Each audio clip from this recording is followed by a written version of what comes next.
Bien, perdón, estaba diciendo algo respecto de una explicación, digamos, para que funcione eh, todos los mecanismos de mano invisible del mercado. Quería explicar algo y tuve que salir por una interrupción. Un segundo.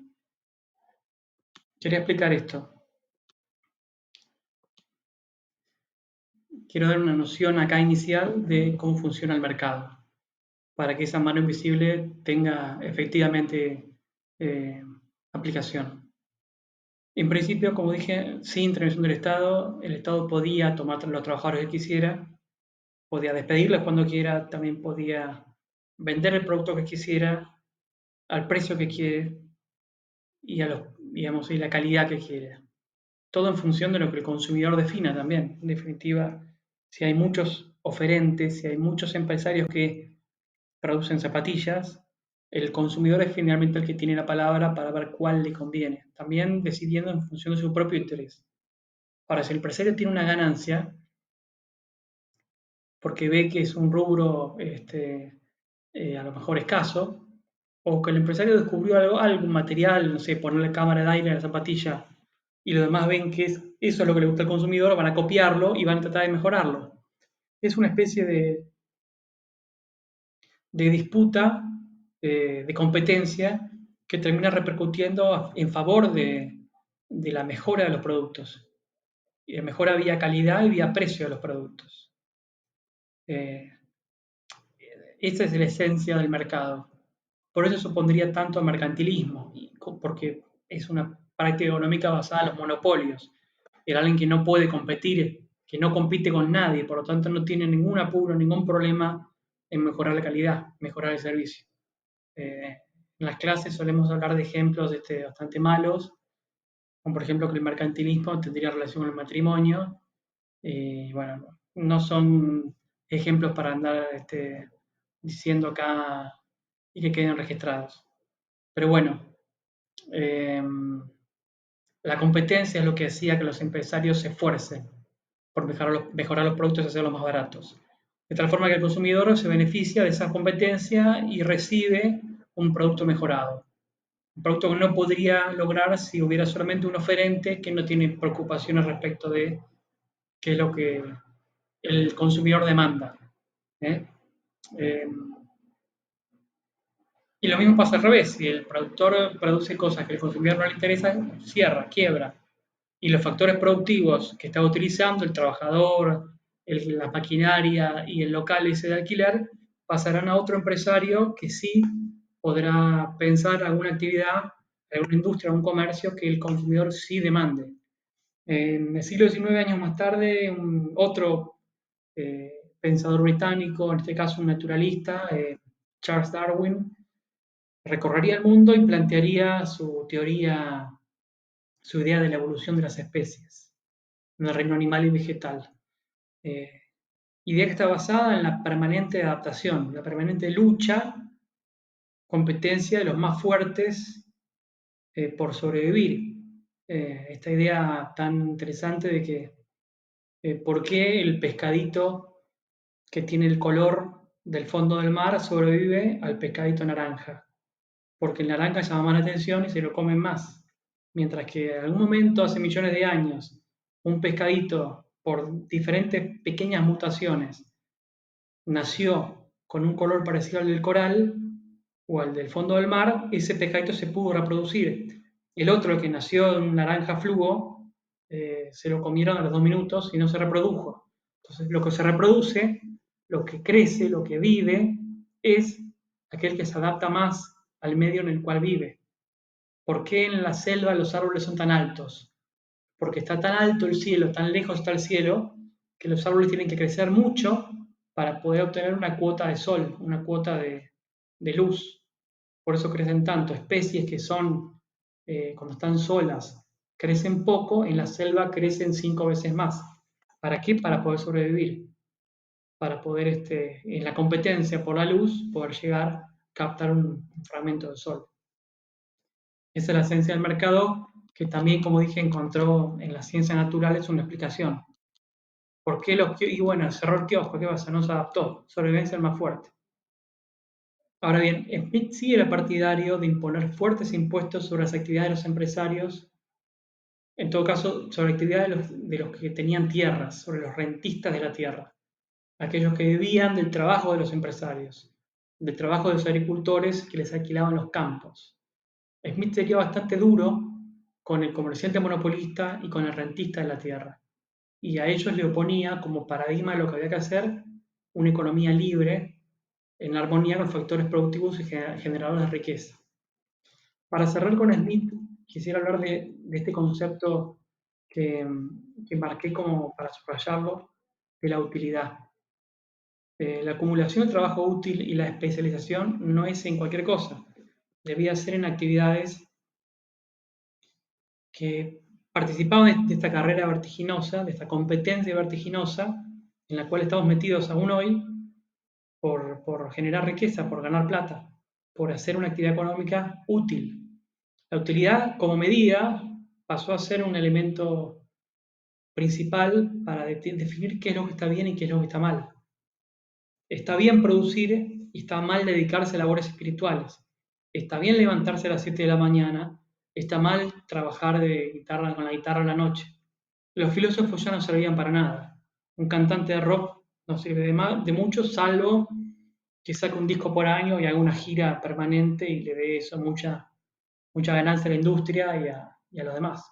Además, si todos hacemos lo mismo, pensaba Smith y pensaban sus contemporáneos, si todos pensábamos que la riqueza estaba en acumular trabajo útil y multiplicada productividad, ya no habría más guerras por territorios, ya no habría más guerras por conquistar el territorio del otro y poner a la gente a trabajar como esclavos en tal o cual cosa. De este periodo de la economía política, el capitalismo liberal, surge como una de las derivaciones la idea de abolir la esclavitud, porque ya no hacía más falta tener a la gente disciplinada en una mina, en una fábrica, en un lugar así, eh, convertidos en cosas, en mulas.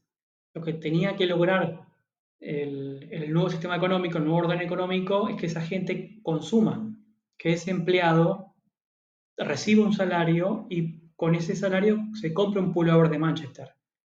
Los británicos, principal potencia capitalista y liberal del mundo, fueron los principales promotores, luego de cientos de años de haber vendido esclavos a todo el mundo, principales promotores del fin de la esclavitud. Fíjense qué interesante paradoja. Vamos a dejar acá a Adam Smith. Hay más, por supuesto, de él en el texto que recomendamos para leer. Y vamos a pasar al siguiente pensador, el último, y ya terminamos la clase. Por ahí me hace falta un fragmento más para redondearlo. Pero pasamos al último pensador de la escuela clásica de la economía política, fundador del liberalismo, como era David Ricardo. David Ricardo es de la generación posterior a Adam Smith.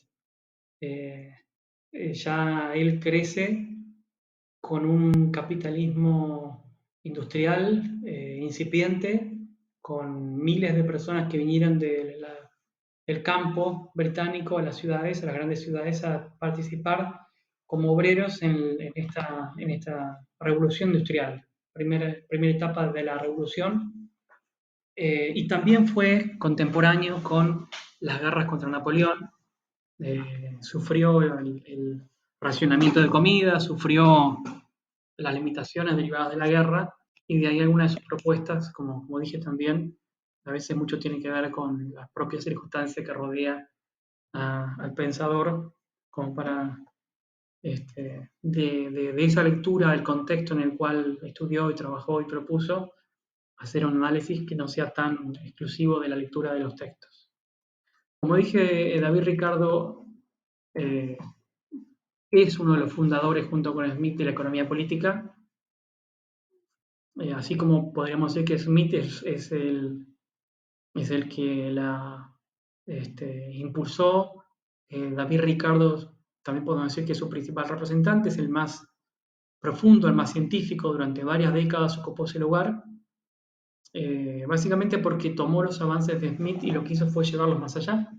Su principal texto se llamó Los principios de la política económica y la tributación fue publicado en 1817, 2 años después de la batalla de Waterloo, la victoria sobre Napoleón y la restauración de las casas reales en Francia. Eh, Ricardo fue contemporáneo de esos cambios, esa forma de gobernar que promovió esa burguesía europea que ya ahora era mucho más poderosa. Habían pasado 40 años respecto de lo que Smith había observado, pero tenía una diferencia interesante respecto a Smith, que tiene una visión quizá influida por la guerra, por las muertes, bastante menos optimista que Smith respecto del futuro, respecto de la producción basada en la libertad. Eh, Otra vez, también David Ricardo trabajó sobre la teoría del valor y la distribución. ¿Por qué distribución? Porque él le prestó mucha atención a la distribución de esa riqueza, algo que también los fisiócratas habían hecho, porque él va a observar que ese producto que se genera se divide entre clases de comunidad, entre diferentes clases de la comunidad, y que las proporciones de ese reparto varían según el tiempo, que no siempre los trabajadores recibieron un monto determinado y no siempre los terratenientes recibieron cierta cantidad del producto social, y él va a ver en esa distribución algunos problemas que va a proponerse a resolver. Eh, Vamos a pasar a ver ese punto. Para, a diferencia del punto de vista metodológico de Smith, que utilizaba ejemplos históricos muchas veces incomprobables, Ricardo usaba hipótesis teóricas. Era en ese punto mucho más científico para exponer sus argumentos. Y usaba la famosa frase que luego se popularizó como el supongamos que, y ahí planteaba una hipótesis. Y en su búsqueda de explicación de la riqueza, eh, Ricardo va a darle mucha atención a lo que él llamaba, a lo que era el valor de cambio, no tanto al valor de uso, y así lo va a relacionar con el problema de la escasez. Va a decir que ese valor de cambio deriva de la escasez y va a trabajar también sobre la conformación del valor de los bienes, aquella idea que decía Smith respecto de que si los anteojos me demoraron 2 horas de trabajo humano, esas 2 horas valen 100 pesos, el anteojo vale 100 pesos. Ricardo va a resolver mejor la idea de integración del valor de los bienes eh, a partir del concepto de trabajo presente y trabajo acumulado. Va a decir, ok, el valor del bien está conformado por el trabajo presente del trabajador. Bien, pero también hay un trabajo acumulado. Ese trabajo acumulado está conformado por esa maquinaria, esa caña de pescar o cualquier otro elemento que tenga que ver con el capital que sirve para que la productividad de ese trabajador aumente. Es decir, cuando yo construyo la caña, estoy dedicando un trabajo a producir un bien que luego me va a servir para pescar. Pero yo acumulo trabajo en un trabajo indirecto. Es indirecto el trabajo que implica generar una máquina, una tecnología, para aplicarla luego a pescar. Para quien sea dueño de esa máquina, quien sea dueño de la caña de pescar, puede percibir, decía Ricardo, una parte del valor producido por ese bien, del valor del cual ese bien se va a ofrecer al mercado, junto con lo que va a cobrar el trabajador que estuvo presente en el pescador, digamos. Una parte de la plata va para el pescador, otra parte va para el dueño de la caña o el que fabricó la caña. Así lo que va a hacer Ricardo es pensar con qué razones se justifica que el empresario se quede con una parte del trabajo que implicó hacer los anteojos de la caña. Ahora, de este concepto, al cual se llamó plusvalía, esta parte que el empresario retiene como ganancia para sí misma del trabajo que se hizo para producir los anteojos o la caña, un pensador del siglo XIX, de mediados del siglo XIX, como era Karl Marx, va a explicar que eso implicaba una apropiación de parte del empresario de una parte del fruto de ese trabajo del trabajador. No le reconocía Marx al trabajo, a capital que pudiera tener legitimidad para mantener, para quedarse con una parte de la ganancia.